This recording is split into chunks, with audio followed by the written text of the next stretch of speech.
Hello friends, welcome to our channel. இன்னைக்கு Tamil Nadu medical admission MBBS அட்மிஷனில் KMCH பற்றி தான் வந்து பார்க்க போகிறோம். KMCH medical college. ஸோ எல்லாத்துக்குமே தெரிஞ்சிருக்கும், கோயம்புத்தூரில் இருக்கிற one of the leading institution அப்படிங்கிறத சொல்லலாம். ஸோ இந்த காலேஜ் வந்து பிஹெச்டி காலேஜுக்கு அப்புறம், பிஹெச்டி மெடிக்கல் காலேஜுக்கு அப்புறம் ஃபில் ஆகக்கூடிய கேஎம்சிஹெச் காலேஜ் வந்து ரொம்ப பெஸ்ட்டாக வந்து பண்ணிகிட்ருக்காங்க. ஸோ அது KMCH institute of health science and research. So அந்த காலேஜில் எவ்வளோ வந்து ஃபீஸு, எவ்வளோ சீட்ஸ் இருக்குது, ஸோ எவ்வளோ ரேங்கிங்கில் இருந்தால் சீட் கிடைக்கும் அப்படிங்கிறத பற்றி இந்த ஃபுல் டீட்டெயில் வீடியோ வந்து பார்க்கலாம். ஸோ இது வந்து காலேஜ் வந்து எப்போ எஸ்டாப்ளிஷ் பண்ணியிருக்காங்க அப்படின்னா 2019 எஸ்டாப்ளிஷ் பண்ண காலேஜ். அதாவது கிட்டத்தட்ட ஒரு 6 வருஷம் தான் ஆச்சு அந்த காலேஜ். ஆனால் ரொம்ப ஃபேமஸ் ஆகிறது எப்படின்னு பார்த்தீங்க அப்படின்னா ஹாஸ்பிட்டல், அதாவது கேஎம்சிஹெச் ஹாஸ்பிட்டல் வந்து ரொம்ப ஃபேமஸ். ஸோ இந்த ஹாஸ்பிட்டல் எப்போ எஸ்டாப்ளிஷ் பண்ணாங்க அப்படின்னா 1985 எஸ்டாப்ளிஷ் பண்ணியிருக்காங்க. ஸோ அதனாலேயே வந்து இந்த காலேஜ் வந்து ரொம்ப ஃபேமஸ் ஆகிருக்கு.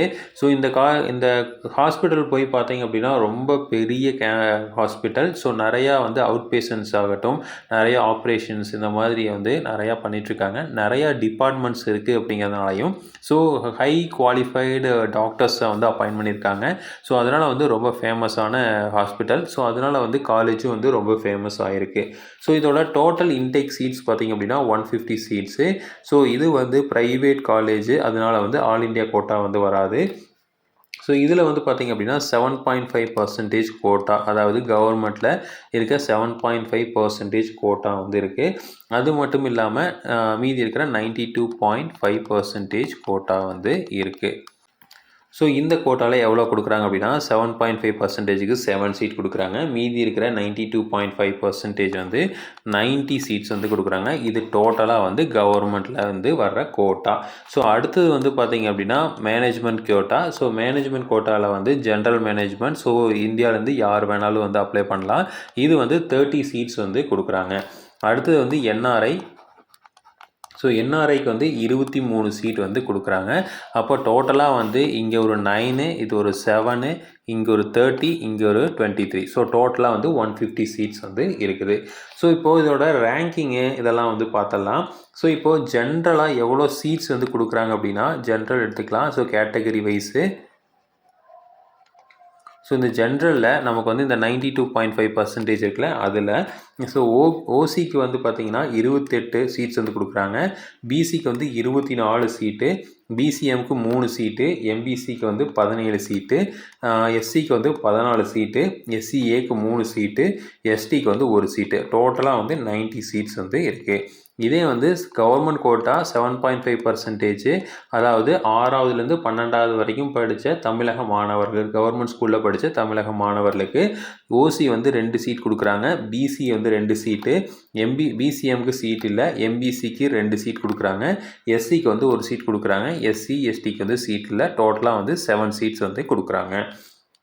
அடுத்து வந்து இப்போது ரேங்கிங்கு.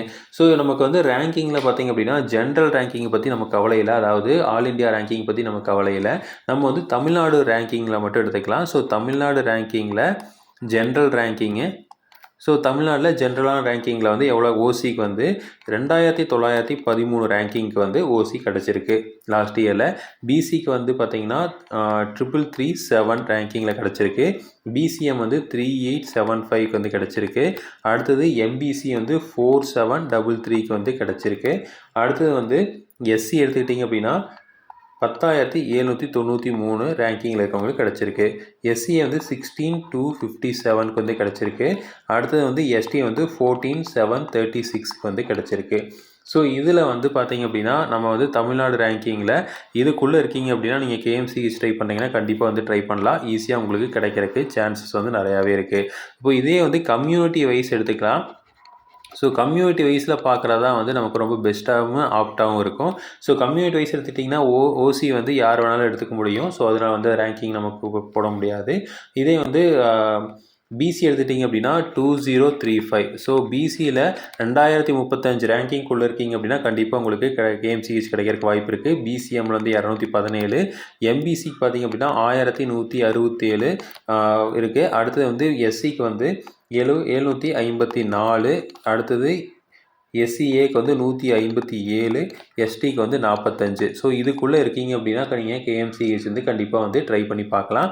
இதே வந்து 7.5% கோட்டா, அதாவது கவர்மெண்ட் கோட்டாக்கு எவ்வளோ ரேங்கிங் இருக்கணும் அப்படின்னா ஓசிக்கு இல்லை. இதே வந்து பிசிக்கு வந்து 268 ரேங்கிங்குள்ளே இருந்தீங்க அப்படின்னா உங்களுக்கு கிடைக்கிறதுக்கு வாய்ப்பு இருக்குது. அடுத்தது பிசிஎம்க்கு தான் சீட்டே இல்லை. எம்பிசிக்கு வந்து 205 ரேங்க்குள்ளே இருக்கணும். அதாவது கவர்மெண்ட் கோட்டாவில் 7.5% கவர்மெண்ட் ஸ்கூல் கோட்டாவில் வந்து ரேங்கிங் விடுவாங்க. அந்த ரேங்கிங்கில் 205க்குள்ளே இருக்கணும் எம்பிசியில். அடுத்து எஸ்சி வந்து 685. இதுக்குள்ளே இருந்தீங்க அப்படின்னா உங்களுக்கு வந்து சீட் கிடைக்கிறதுக்கு வாய்ப்பு இருக்குது. ஸோ சீட்ஸ் வந்து கம்மி தான், 2 சீட்டு 1 சீட்டு இப்படி தான் இருக்குது. அதனால் வந்து உங்களுக்கு சான்சஸ் வந்து இந்த ரேஞ்சுக்குள்ளே இருந்தீங்க அப்படின்னா 7.5%ல் ட்ரை பண்ணலாம். இதே வந்து என்ஆர்ஐ கோட்டை எடுத்துட்டிங்க அப்படின்னா 3658 ரேங்கிங்கில் இருக்கிறவங்களுக்கு என்ஆர்ஐ கிடச்சிருக்கு. அதே மாதிரி மேனேஜ்மெண்ட் கோட்டாவில் வந்து 990 ரேங்கிங் இருக்கவங்களுக்கு வந்து மேனேஜ்மெண்ட் கோட்டாவில் வந்து கிடச்சிருக்கு. ஸோ இதெல்லாம் வந்து பார்த்திங்கன்னா என்ஆர்ஐ மேனேஜ்மெண்ட் கோட்டாலாம் வந்து நம்ம உறுதியாக வந்து சொல்ல முடியாது. ஸோ அதோட பில்லிங்கை பொறுத்து வந்து சேஞ்சஸ் இருக்கும். ஸோ நிறையா பேர் வந்து கேஎம்சிஹெச்சில் ஜாயின் பண்ணணும்னு வில்லிங் இருந்தாங்க அப்படின்னா நமக்கு இந்த ரேங்கிங்கெல்லாம் வந்து இன்னும் குறையும். இல்லை யாருமே வந்து வில்லிங் இல்லை, மேனேஜ்மெண்ட்டில் சேர்ந்து அவ்வளோ காசு கட்டுறதுக்கு விருப்பம் இல்லை அப்படிங்கிறவங்களுக்கு வந்து இந்த ரேங்கிங் வந்து கொஞ்சம் அதிகமாகும். ஸோ ரேங்கிங்கை வந்து இதை பொறுத்து வந்து நம்ம பார்க்க முடியாது மேனேஜ்மெண்ட்டில். ஸோ நெக்ஸ்ட்டு பார்த்திங்க அப்படின்னா ஃபீஸு. ஸோ இது வந்து கவர்மெண்ட் காலேஜாக இருந்ததுன்னா ஃபீஸ் வந்து ரொம்ப குறைவாக இருக்கும். ஸோ இவங்க வந்து கவர்மெண்ட்டில் ஃபிக்ஸ் பண்ணுற செலெக்ஷன் கமிட்டி ஃபிக்ஸ் பண்ணுற ஃபீஸ் தான் வந்து வாங்குறாங்க. ஆனாலும் ஃபீஸ் வந்து கொஞ்சம் அதிகமாக தான் இருக்கும். ஸோ இப்போ இதில் ஃபீஸில் நமக்கு டிஃப்ரெண்ட்டாக பிரிச்சிடலாம். அதாவது கவர்மெண்ட் கோட்டா. ஸோ கவர்மெண்ட் கோட்டாக்கு எவ்வளோ ஃபீஸ் அப்படின்னா பர் இயருக்கு 4,35,000 வந்து ஃபீஸாக வந்து வாங்குறாங்க. இதே வந்து மேனேஜ்மெண்ட் கோட்டாவில் நீங்கள் வர்றீங்க அப்படின்னா உங்களுக்கு வந்து 13,50,000 வந்து ஃபீஸாக வாங்குவாங்க. இது இல்லாமல் டொனேஷன் வந்து கேட்டாங்க அப்படின்னா நீங்கள் கொடுக்குற மாதிரி இருக்கும். அடுத்து வந்து என்ஆர்ஐ கோட்டா. ஸோ என்ஆர்ஐ பொறுத்த வரைக்கும் வந்து 24,50,000 வந்து பர் இயர் வந்து ஃபீஸாக வந்து வாங்குறாங்க. கிட்டத்தட்ட வந்து நீங்கள் டிகிரி முடிக்கிறப்போ ஒரு 1,50,000 கோடி ரூபா வந்து ஆயிரும். அடுத்து வந்து என்ஆர்ஐ கோட்டாவில் வந்து லேப்ஸ்டு இருக்கும். அதாவது லேப்ஸ்டு அப்படிங்கிறது என்ஆர்ஐயில் யாரும் ஜாயின் பண்ணாமல் இருந்தாங்க அப்படின்னா இந்த இது வந்து ஆட்டோமேட்டிக்காக மேனேஜ்மெண்ட் கோட்டாவுக்கு வந்துடும். ஸோ அந்த மாதிரி மேனேஜ்மெண்ட் கோட்டாவில் வர்றதில் என்ஆர்ஐயில் இதுக்கு வந்து எவ்வளோ ஃபீஸ் வாங்குறாங்க அப்படின்னா 21,50,000 வந்து ஃபீஸாக வந்து வாங்குறாங்க. ஸோ இதெல்லாமே வந்து வெறும் டியூஷன் ஃபீஸ் மட்டும்தான்.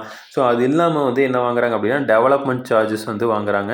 ஸோ இது வந்து எல்லா காலேஜ்லேயுமே டெவலப்மெண்ட் சார்ஜஸ் வந்து வாங்குறாங்க. ஸோ இந்த டெவலப்மெண்ட் சார்ஜஸ் வந்து பர் இயர் வந்து 40,000 வந்து வாங்குறாங்க. இந்த 40,000 வந்து இதோட ஆட் ஆயிரும். அடுத்தது வந்து பார்த்திங்க அப்படின்னா மற்றபடி வந்து ஹாஸ்டலில் தங்குனீங்க அப்படின்னா ஹாஸ்டலில் தான் வந்து ஹாஸ்டல் ஃபீஸ் வரும். ஹாஸ்டல் ஃபீஸ் பார்த்திங்க அப்படின்னா ஃபஸ்ட்டு கம் ஃபர்ஸ்ட் சர்வ் பேசிஸில் வந்து கொடுக்குறாங்க. உங்களுக்கு வந்து அவைலபிலிட்டி இருந்தது அப்படின்னா நீங்கள் இது பண்ணிக்கலாம். அதே மாதிரி ஹாஸ்டல் ஃபீஸ் பார்த்திங்கன்னா பர் இயர் வந்து ஒரு 2 lakh வந்து வரக்கும் வந்து வாய்ப்புகள் இருக்குது. ஸோ அது வந்து நீங்கள் எந்த ரூம்ஸ் எடுக்கிறீங்க அப்படிங்கிறத பொறுத்து மாறும். ஸோ இதில் இன்னொன்று ஃபீஸ் என்னென்னு பார்த்தீங்க அப்படின்னா இந்த என்ஆர்ஐக்கு வந்து அப்ளிகேஷன் ஃபீஸ் அப்படின்னு சொல்லி ஒரு 1000 USD வந்து வாங்குறாங்க. அதாவது கிட்டத்தட்ட ஒரு 82,000 வந்து எக்ஸ்ட்ராவாக வந்து வாங்குறாங்க. ஸோ இது வந்து அப்ளிகேஷன் ஃபீஸ் அப்படின்னு சொல்லி வாங்குறாங்க. ஸோ அப்போது இதுக்கு வந்து ரொம்ப காசு வந்து அதிகமாகும்.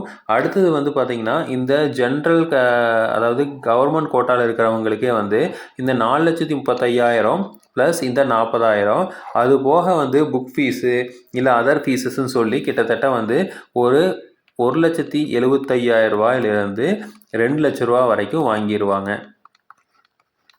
ஸோ கண்டிப்பாக வந்து வாங்கிடுவாங்க. அப்போ அப்படி கணக்கு பார்த்தீங்க அப்படின்னா கிட்டத்தட்ட வந்து ஒரு 6.5 lakh 7 lakh வரைக்கும் பர் இயர் வந்து செலவாகும் இங்கே வந்து நீங்கள் படிக்கிறதுக்கு. ஸோ இது வந்து கவர்மெண்ட் கோட்டாவில் பியூர் கவர்மெண்ட் கோட்டாவில் போனீங்கன்னா இந்த செலவாகும். இதே மேனேஜ்மெண்ட் கோட்டாவில் போட்டிங்க அப்படின்னா கண்டிப்பாக வந்து ஒரு 15,000 16 lakhs வரைக்கும் வந்து ஒரு பர் இயர் வந்து ஆகும். ஸோ ரொம்ப காஸ்ட்லி தான். இருந்தாலும் வந்து எல்லா ஆப்பர்ச்சுனிட்டியுமே வந்து இங்கே பக்காவாக இருக்குது. ஸோ ஹாஸ்பிட்டலும் வந்து ஒரு சூப்பரான ஒரு மல்டி ஸ்பெஷாலிட்டி ஹாஸ்பிட்டல் வந்து வச்சுருக்காங்க. ஸோ அதனால் வந்து உங்களுக்கு ஆப்பர்ச்சுனிட்டி அப்படிங்கிறது கரியருக்கு ஆப்பர்ச்சுனிட்டி அப்படிங்கிறது ரொம்ப நல்லாயிருக்கும். ஸோ இதே மாதிரி இன்ஃபர்மேஷன் உங்களுக்கு தொடர்ந்து வேணும் அப்படின்னு எங்கள் சேனலை சப்ஸ்கிரைப் பண்ணுங்கள். தேங்க்யூ.